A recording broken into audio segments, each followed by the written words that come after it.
Ngayon ay ika-11 ng Setyembre o ika-9 ng Dhul-Hijjah sa Islamic calendar.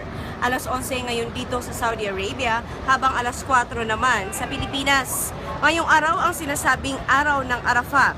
Sa araw na ito, pinaniniwalaan ng mga Muslim na itinakda ito ng Allah Subhanahu wa Ta'ala na pinakamalagang araw sa buong taon. Kaya't kasama sa ritual ng Hajj ay ang pag-akyat sa bundok ng Arafah, kung saan ito isang sunna o gawain ng Propeta Muhammad Rasulullah Sallallahu Alaihi Wasallam. Dito ay taimtim na mananalangin ang lahat ng mga devoto, hihingi ng kapatawaran at umaari ay umiyak na tila kausap ang buong kapal. Ayon sa paniniwala pa ng Islam, sa araw na ito, ang isa sa di malilimutang ritual ng mga haji. Kaya't bagamat mamaya pang hapon ang pag-akyat ng mga deboto sa nasabing bundok, kagabi pa lamang ay nandirito na sila.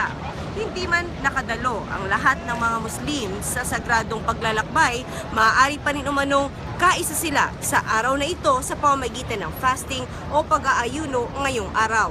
Ngayong taon, aabot 2 milyong mga debotong Muslim ang nandirito ngayon sa Saudi Arabia. Yan muna mga pinaka-latest na balita mula dito sa Arafah, Saudi Arabia. Princess Habiba Sarip Paldak.